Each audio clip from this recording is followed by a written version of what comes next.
Hello, আজকে আমি আলোচনা করব ফটোশপের টুলবক্স এবং প্যালেট পরিচিতি নিয়ে।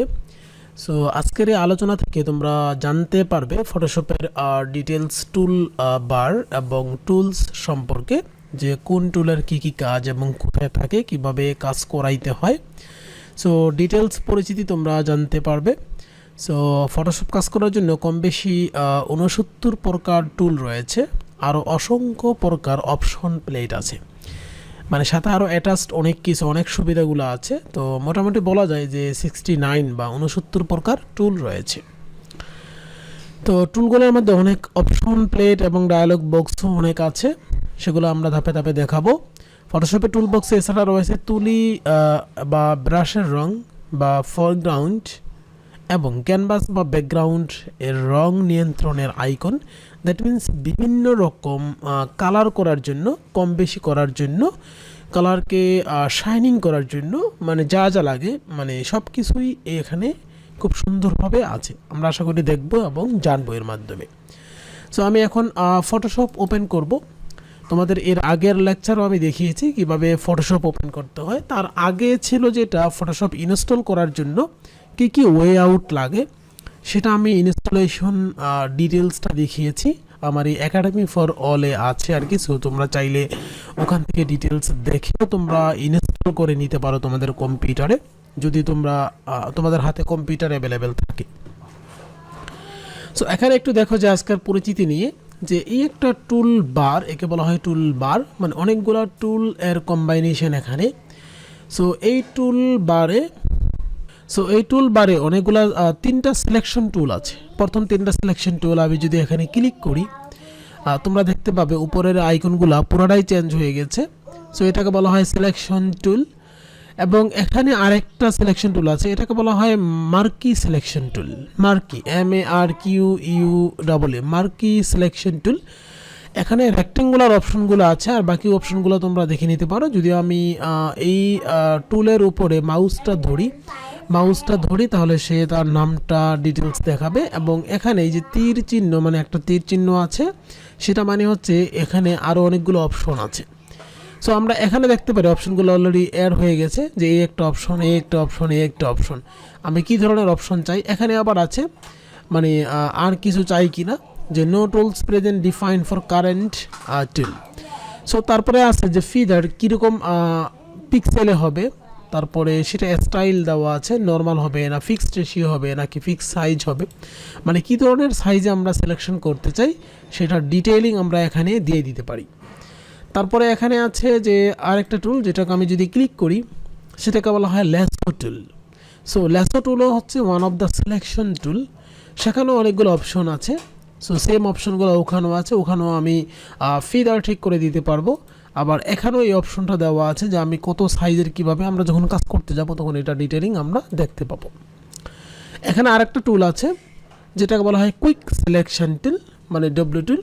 সো কুইক সিলেকশন টুলে আমি যদি ক্লিক করি তাহলে তোমরা দেখতে পাবে যে কুইক সিলেকশন টুলের যে কতগুলো অপশন আছে, এবং সেখানে আমি বড় ছোট চাইলে করে নিতে পারি, যেমন সাইজ বড় ছোট চাইলে করে নিতে পারি যে 97, আবার চাইলে আমি ছোট করে নিতে পারি যে 16। এখানে স্পেসিং আছে, সেটাকে চাইলে বাড়ায় কমায় নেওয়া যায়, মানে হার্ডনেস আছে কি পরিমাণ হবে সেটা পুরো ডিপেন্ড করে রেজুলেশন এর ব্যাপারগুলো নিয়ে। সো এখানেও টুলগুলোর পরিচিতি এখানেও আছে অপশনটা। সো চাইলে আমরা এই অপশনটা ক্লিক করতে পারবো। সো এই 3টা হচ্ছে নর্মালি সিলেকশন টুল। একটা হচ্ছে মার্কি সিলেকশন টুল, দ্বিতীয়টা হচ্ছে ল্যাসো টুল, আর 3 নম্বর যেটা আমি এখন ওপেন করেছি সেটা হচ্ছে কুইক সিলেকশন টুল। এর উপরে কর্নারে যেটা আছে এটা অনলি এখানে 4টার মধ্যে এই একটা হচ্ছে মুভ টুল। ধরো আমি একটা ছবি এক জায়গা থেকে মুভ করে আরেকটা প্ল্যাটফর্মে যদি নিতে চাই তাহলে এই মুভ টুলটা আমাকে কাজে লাগাতে হবে।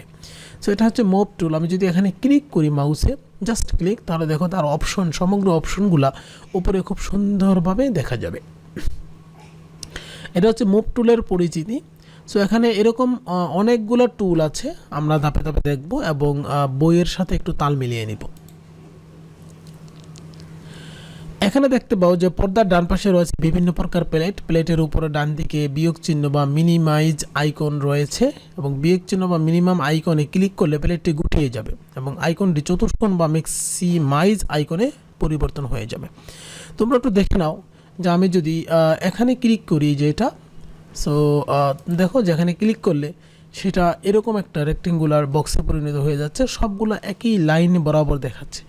আবার এখানে যদি আমি ম্যাক্সিমাইজে ক্লিক করি তাহলে দেখো সেটা সবগুলাই খুব সুন্দরভাবে উপরে ডানে বামে করে চলে আসতেছে। এই অপশনগুলো বলা হয়েছে যে এখানে যদি আমি ক্লিক করি তাহলে দেখতে পাবো যেখানে ডিটেইলিংটা দেখাচ্ছে, এখানে যদি আবার ক্লিক করি তাহলে রেক্টেঙ্গুলার একটা বক্সের মতো দেখাচ্ছে। এখানে যদি দেখাই তাহলে দেখো যে প্রত্যেকটা জিনিসেরই যেখানে প্রত্যেকটা জিনিসের মধ্যেই কোনো না কোনো প্রচুর টুলস রয়েছে যেগুলো আমরা দেখতে পাবো পরবর্তীতে ধাপে ধাপে। প্লেটের টপ বারে ডাবল ক্লিক করলে সম্প্রসারিত প্লেটটা গুটিয়ে যাবে এবং গুটিয়ে থাকা প্লেটটা সম্প্রসারিত হবে। এটা আমি দেখালাম একটু আগে। টপ বারে ক্লিক এবং ড্র্যাগ করে প্লেটটিকে যে কোনো স্থানে সরিয়ে নেওয়া যাবে। তাহলে দেখো যে এইটাকে যদি আমি এভাবে সরিয়ে নিই তাহলে দেখো সে আমার সাথে সাথে আমি কিবোর্ডের মাউসের মাধ্যমে তাকে এক জায়গা থেকে আরেক জায়গায় আমি খুব সহজে সরিয়ে নিতে পারবো। আবার যদি এখানে প্লেস করি, এখানে রেখে দিই, তাহলে খুব সুন্দরভাবে এই জায়গাতে মানে অপশনে চলে আসবে। তো এই অপশনটাই আমি দেখানোর জন্য আসলে চেষ্টা করেছি। সো এরপরে আছে নর্মালি উইন্ডো। আমরা চাইলে আরও টুলের কম্বাইনেশন এখানে বা সিলেকশন করতে পারি। তোমরা দেখতে পারো যে উইন্ডোতে নর্মালি অনেকগুলো অপশন আছে। সো এই অপশনগুলো সাধারণত আমরা যদি ক্লিক করি, ধরো এই একটা অপশন হিস্টোগ্রাম, যদি ক্লিক করি তাহলে দেখো সেটা অ্যাড হয়ে যাচ্ছে। আমি এখানে যদি ক্লিক করি তাহলে সে মিনিমাইজ হয়ে যাচ্ছে। আবার এখানে যদি ক্লিক করি তাহলে আবার নর্মালি একটা রেক্টেঙ্গুলার অপশনে চলে আসতেছে। সো এই অপশনগুলো ওখানে ডিটেলস বলা হয়েছে যে আমি যেখানে যেটা ক্লিক করি খুব সুন্দরভাবে চলে আসবে। তো আমরা ধাপে ধাপে আরও ডিটেলস আমরা দেখব যে কীভাবে কাজও করতে হয়। তোমাদের এমনভাবে দেখাবো আমি যেন তোমরা ফটোশপে খুব ভালো এক্সপার্ট হতে পারো আর কি। সো এখানে আছে সিলেকশন টুল এবং মুভ টুলের পরিচিতি। সো আমি এটা আগেই দেখালাম যে 3টি সিলেকশন টুল এবং একটি মুভ টুলও রয়েছে সো একই জায়গাতে। সো এখানে আবার একই গোত্রের আরও টুলও রয়েছে। গোত্র বলতে আসলে বোঝায় যেমন এখানে যে কম্বাইনেশন আরও আছে, যে একটা চিহ্ন দেওয়া আছে, তার মানে এখানে অপশন আরও 3টা আছে আর কি। এই একটা অপশন এখানে ফিক্সড করা আছে, আরও 3টা অপশন এখানে এক্সট্রা আছে, যদি চাই তাহলে আমরা ইউজ করতে পারি। শিফট বোতাম চেপে ধরে রেক্টেঙ্গুলার মার্ক টুল ড্র্যাগ করলে নিখুঁত বর্গ। দ্যাট মিনস এটা বুঝিয়েছে এটা যে আমরা যদি এখানে কোনো একটা অপশন নিয়ে কাজ করি, ধরো সেটা